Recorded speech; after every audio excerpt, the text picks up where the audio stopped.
हिंदू धर्म में ब्रह्मा जी को क्यों नहीं पूजा जाता? इस सृष्टि की रचना ब्रह्मा जी द्वारा की गई। संसार के प्रत्येक जीव का निर्माण ब्रह्मा जी ने ही किया है। तो दोस्तों, आपने कभी विचार किया है कि इस सृष्टि के रचयिता ब्रह्मा, जिनकी पदवी इतनी उच्च है, उनकी पूजा क्यों नहीं की जाती? पूरे विश्व में ब्रह्मा जी के केवल गिने चुने ही मंदिर हैं, जिनमें से केवल राजस्थान के पुष्कर में ब्रह्मा मंदिर सबसे प्राचीन और प्रसिद्ध है।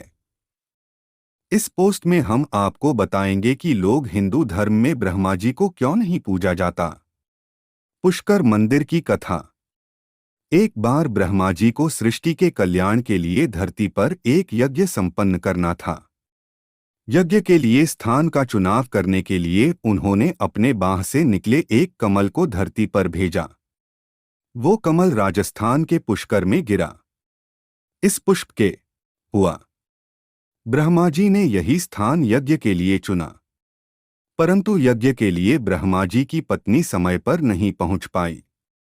यज्ञ को संपन्न करने के लिए एक स्त्री की आवश्यकता थी। यज्ञ का समय निकला जा रहा था, परंतु सावित्री नहीं पहुंची। यदि यज्ञ समय पर संपन्न नहीं होता तो इसका लाभ नहीं मिल सकता था। इसलिए ब्रह्मा जी ने नदिनी गाय के मुख से सावित्री रूपी स्त्री को प्रकट कर उससे विवाह कर लिया और यज्ञ में बैठ गए। देवी सावित्री का शाप।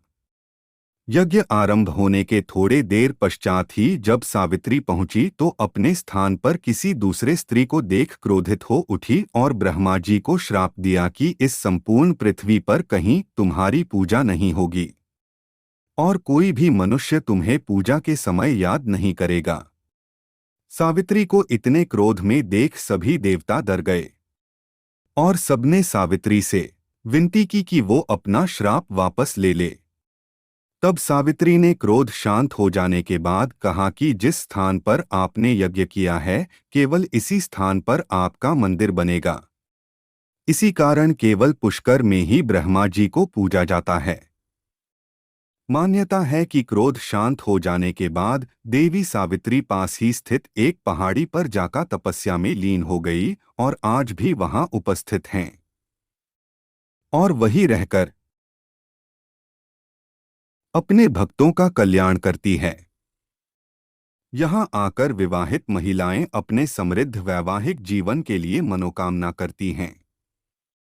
ब्रह्मा जी का पुष्कर में स्थित यह मंदिर बहुत प्रसिद्ध है और अजमेर आने वाले सभी हिंदू पुष्कर में ब्रह्मा मंदिर और वहां स्थित तालाब के दर्शन करने अवश्य आते हैं। कैसे गणेश जी के जन्म से पहले भी होती थी उनकी पूजा। दोस्तों, क्या आप जानते हैं गणेश जी का जन्म होने से पहले भी उनकी पूजा ही सबसे पहले की जाती थी। चौंक गए ना आप? पर ये बात बिल्कुल सच है, क्योंकि भगवान शिव और माता पार्वती के विवाह के समय भी गणेश पूजन पूरे विधि विधान के साथ किया गया था। अब सोचने वाली बात है कि जब गणेश जी का जन्म देवी पार्वती और शिव जी के विवाह के बाद हुआ था तो इनकी शादी में उनकी पूजा कैसे हुई। आपको बता दें, पुराणों में गणपति जी के जन्म से जुड़ी कई कथाएं बताई गई है और सभी कथाएं एक दूसरे से थोड़ी अलग ही पाई जाती है। एक दूसरे से अलग होने के बावजूद सारी कथाओं में ये समानत है कि गणेश जी का जन्म शिव जी और पार्वती जी के जरिए ही हुआ है। आपको बता दें, पुराणों में गणपति जी के जन्म से जुड़ी कई कथाएं बताई गई है और सभी कथाएं एक दूसरे से थोड़ी अलग ही पाई जाती हैं। एक दूसरे से अलग होने के बावजूद सारी कथाओं में ये समानत है कि गणेश जी का जन्म शिव जी और पार्वती जी के जरिए ही हुआ है। वेदों और पुराणों को न समझ पाने की वजह से लोग इस बात पर शक करते हैं कि अगर गणपति जी देवी पार्वती के पुत्र हैं तो शिव जी की शादी में उनकी पूजा कैसे की जा सकती है। बता दें, इस सवाल का जवाब तुलसीदास जी ने पहले ही दे दिया था। तुलसीदास जी के एक दोहे के अनुसार भगवान गणपति जी किसी के बेटे नहीं हैं, वो अनंत, अनादि और अजर है। बाबा तुलसीदास की माने तो जो गणेश जी महादेव के पुत्र कहलाए जाते हैं, वो महागणपति के अवतार है। उस महागणपति के जिसका उल्लेख वेदों में किया गया है। लेकिन वेदों में इनका नाम गणेश नहीं बल्कि गणपति या ब्रह्मणस्पति लिखा गया है। दरअसल हमारे सनातन धर्म में 4 वेद हैं और 18 पुराण हैं। यानी कि पुराणों में जिन्हें गणपति कहा गया है, वो वेदों में लिखे ब्रह्मणस्पति या फिर कहें महागणपति के अवतार है। कहा जाता है कि देवी जगदम्बा ने महागणपति की तपस्या करके उनसे ये प्रार्थना की थी कि वो उनके पुत्र के रूप में अवतार लें। माता की प्रार्थना स्वीकार करके महागणपति ने उन्हें मां बनने का सौभाग्य दिया और पुत्र रूप में उनके घर में अवतरित हुए। आसान भाषा में कहे तो जैसे विष्णु जी अजर अमर है और राम कृष्ण वामन आदि उनके अवतार है, ठीक वैसे ही गणेश जी महागणपति के अवतार है। अब आपको गणेश जी के जन्म की 3 कथा बताते हैं, जो एक दूसरे से बिल्कुल अलग है।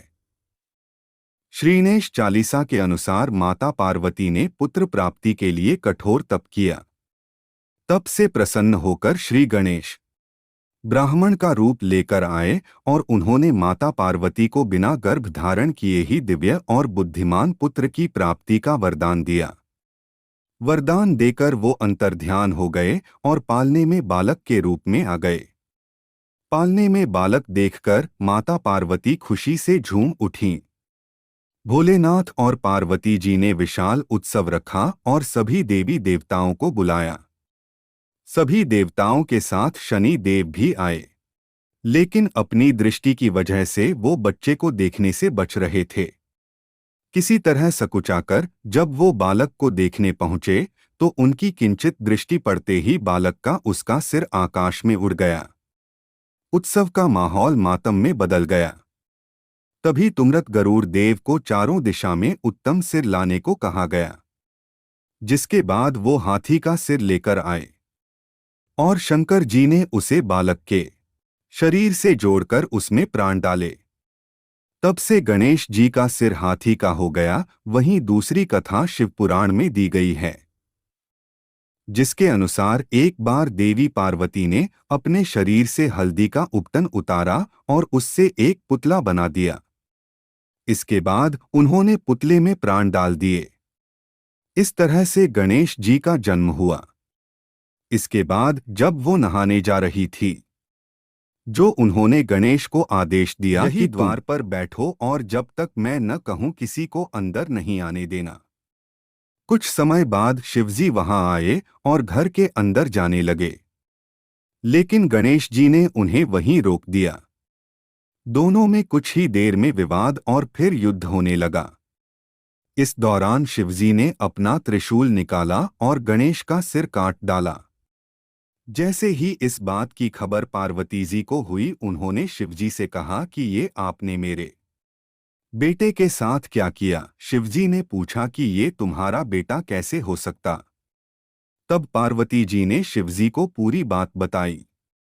तब शिव जी के कहने पर गरुड़ जी उत्तर दिशा से ऐसे बच्चे का सिर लाए जिसकी मां उसकी ओर पीठ करके सो रही थी, और वो सिर था एक हथिनी के बच्चे का। भगवान शिव ने वह बालक के शरीर से जोड़ दिया, उसमें प्राणों का संचार कर दिया। वहीं वराह पुराण के मुताबिक